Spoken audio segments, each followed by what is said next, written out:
Pemirsa, masuk ke Tugimin sudah bergelut di dunia fashion sekitar 38 tahun. 2 tahun lagi sudah hampir 40 tahun di dunia fashion. Oke. Mas, sebelum kita, tadi topik bahasan kita cukup Ya. tricky ya, berat amat sih sebenarnya. Berat nggak ya? Hah? Ya berbicara antar kita ya. Oke. Kan saya penasaran dengan hal-hal yang terjadi di dunia fashion karena secara umum pengetahuan saya sedikit soal dunia fashion. Nah, yang selanjutnya adalah hampir 40 tahun berkarya di dunia fashion. Betul. Langsung senang atau ada susah-susahnya sih? Bener, sebetulnya 40 tahun itu saya saya tidak hanya di bidang fashion saja. Oh, tidak. Karena saya sempat juga terpengaruh dengan hal-hal lain. Sebetulnya ini pengalaman yang mungkin bisa saya bagikan ke adik-adik bahwa betapa pentingnya fokus.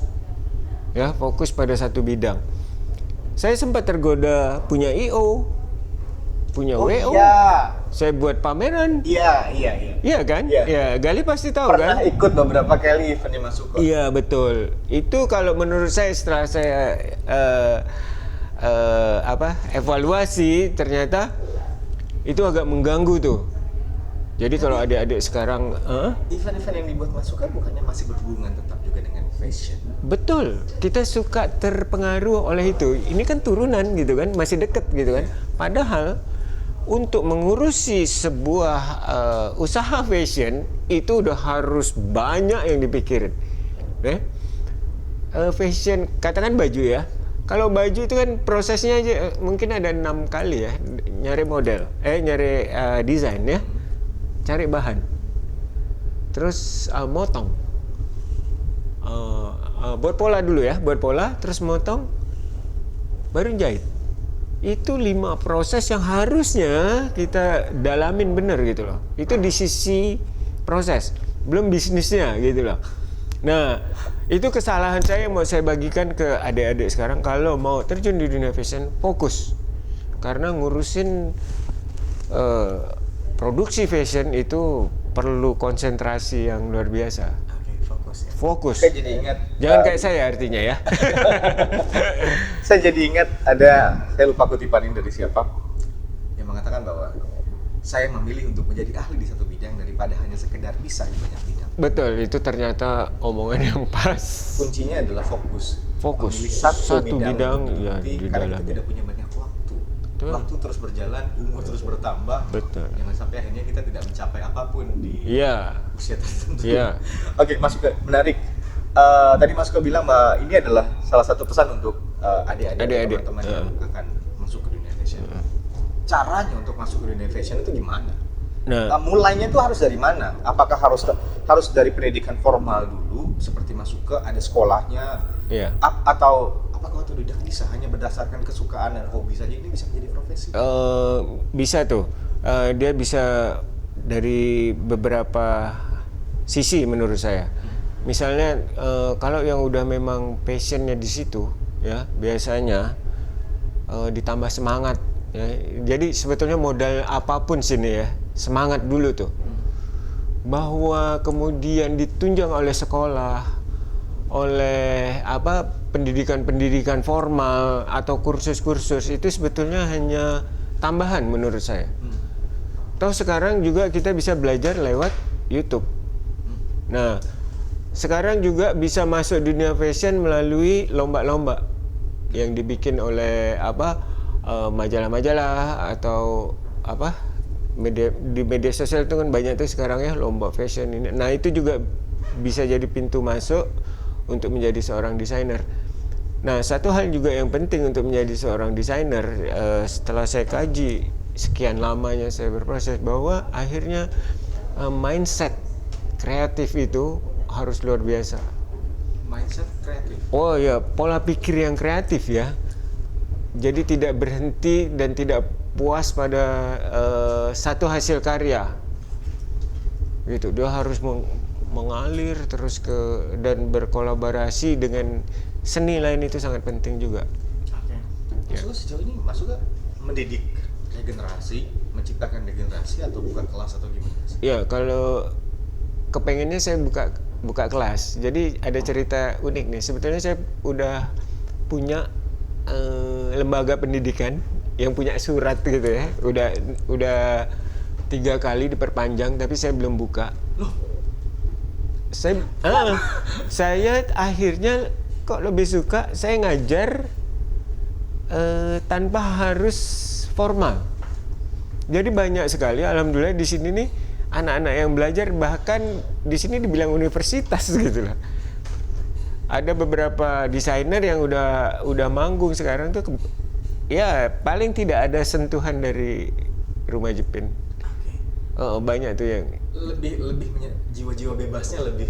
Iya, jadi saya lebih suka ngajar ketika masing-masing kita tidak ada dibebani oleh sesuatu yang mengikat secara formal gitu loh. Jadi ada beberapa anak ketika orang tuanya datang, Mas Suka kalau belajar berapa per bulan ini. Nah, saya cukup jawab satu hal. Dia bayar saya pakai semangat gitu lah. Konsisten. Dan ini dunia fashion bukan dunia yang ini ya, tanggung jawabnya luar biasa, bro. Jadi semangat tuh penting, bukan hanya sekedar bisa menggambar, ya kan? Nah ini kan banyak salahnya ketika belajar desain tuh harus bisa gambar atau suka gambar. Yang gambar ya menggambar gitu ya, desain sesuatu yang beda gitu kan. Apakah untuk menjadi seorang fashion designer harus bisa menggambar, harus bisa menjahit, harus bisa motong, cutter? Nggak harus sebetulnya. Sebetulnya nggak harus bisa itu. Jadi tapi apa yang harus dibutuhkan? pola pikir saya bilang tadi, dia punya selera desainnya kuat. Jadi bisa aja nih dia passionnya, pola pikirnya memang suka di dunia desain ya. Misalnya dia lihat tenun, lihat ini, dia udah paham nih, dia bisa bawa ke temannya yang bisa jahit gitu. Kombinasinya bakal cocok nih. Ya. Berarti tes sih. Tes selera, tes. Selera ya, Tes. menentukan. Yang menentukan seorang desainer menurut saya tes. Bukan kemampuan skill menggambar dan menjahit ya. Tidak semata-mata itu penunjang saja. Penunjang. Oke, Mas Suka, di hampir 40 tahun berkarya, apa lagi yang belum dicapai dan apa yang akan dilakukan oleh Mas Suka? Saya rasa semuanya belum tercapai. Karena menurut saya kalau saya udah mencapai sesuatu selesai urusannya kan? Selesai ya? Selesai. Kalau menurut saya berproses terus sih sampai hari ini. Luar biasa. Untuk pencapaian seorang Mas Suka hampir 40 tahun berkarya, merasa bahwa pekerjaan ini belum tuntas. Oh, belum. Jauh. Semuanya masih ada yang akan dilakukan. Iya. Dalam waktu dekat apakah ada sesuatu yang akan dilakukan lagi? Ya, saya melihat perkembangan yang tadi seperti kita bicarakan, begitu euforianya Citayam, terus ada rencananya Pontianak Fashion Week seperti itu. Nah, saya ingin nih lihat sesuatu yang baru lagi, di mana gimana pelaku-pelaku fashion di situ terlibat ya, anak muda Pontianak. Saya lagi mantau itu tuh. Jadi kalau misalnya cita-cita berikutnya ya, bukan cita-cita terakhir ya, misi kali lebih tepatnya, misi berikutnya ya, lihat nih gimana pelaku fashion yang muda di Pontianak di hari ini nih gitu. Itu bukan saja dia modelnya atau perancangnya, tapi organisernya juga gimana, mengorganisnya seperti apa gitu nih. Itu yang lagi saya lihat tuh. Di sini saya melihat Mas Suka bukan menganggap mereka sebagai seorang kompetitor ya. Oh, sama sekali enggak. Sama sekali tidak. Justru melihat itu adalah menjadi perkembangan. Oh iya, mana mungkin sih seorang saya membangun dunia fashion sendiri gitu kan? Mas Suka, kita kan melihat fenomena yang kemarin terjadi ya, Citayam Fashion Week, kemudian diikuti oleh kota-kota lain dengan seru, tren ya? yang hampir sama, dan itu serunya luar biasa. Seru. Nah, Pontianak Kalimantan Barat, kalau misalnya akan mengadakan tren yang serupa, apa yang harus dikedepankan? Kita punya banyak hal yang bisa dikedepankan. Apa yang mesti dijadikan ikon di kita yang mesti, oh ini loh, Kalimantan Barat seperti ini loh. Ya, ini pertanyaan memang menarik, dan kalau ini cita-cita nih, dari dulu kepengennya memang mainnya di Sungai Kapuas, karena saya dulu sekolah, dan kalian juga lah ya, sungai terpanjang di Indonesia yang membelah kota Pontianak kan Sungai Kapuas. Itu ikonik banget menurut saya. Nah, itu sebetulnya dimaksimalkan. Fashion on the river. Fashion on the river. On the river, mungkin tidak. Ya, mungkin. Nah, ini nih, teman-teman di Pontianak mungkin mesti berpikir, kan susah tuh di sungai gini. Sebetulnya itu tantangan banget gitu loh. Dan sesuatu tantangan yang bisa menjadi ciri menurut saya. Nah, kita kan sekarang nih suka malas dengan tantangan, padahal tantangan itulah yang menimbulkan sesuatu yang baru, gitu loh. Jangan biasanya mentang-mentang orang udah di jalan, kita di jalan juga, ya udahlah kalah. Atau pernah juga jadi bahan tiru-tiruan kita ini Jember Fashion Week yang yang heboh itu ya. Ada karnaval ya karnaval. Kalau menurut saya kalau kita buat yang sama, kita ndak akan naik karena orang tetap bicara Jember gitu loh. Kebetulan trennya sekarang orang kan tetap berbicara Citayam tetap kita hanya pengikut ya. Kalau menurut saya kita coba di Sungai Jawi misalnya kan, di atas rakit kita buat rakitnya kayak gitu ya, nakal sedikit lah mikirnya kayak iya. Apakah akan direalisasikan memang suka? Sebetulnya kita udah pernah waktu tren Pontianak Fashion Trend 3 tahun yang lalu itu kita di Steher ya. Jadi model sama desainernya kita bawa pakai motor Bandung tuh di tengah Sungai Kapuas. Nah, penontonnya kita pakai motor Bandung kiri kanan. Itu udah pernah kita coba tuh.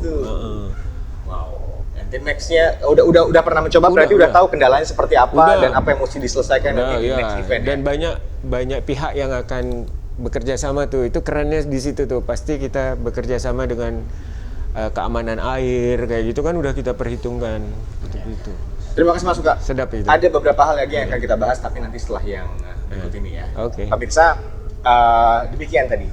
Hampir 40 tahun berkarya dan masih banyak lagi yang ingin dikejar, masih banyak lagi yang ingin dilakukan oleh seorang Uko Tugiming. Apa saja akan dilakukan? Mungkin akan kita lihat progresnya di beberapa tahun ke depan. Dan jangan kemana-mana, kita masih menyisakan satu segmen lagi untuk berbicara dengan Uko Tugiming. Tetap di Daily Talk Show.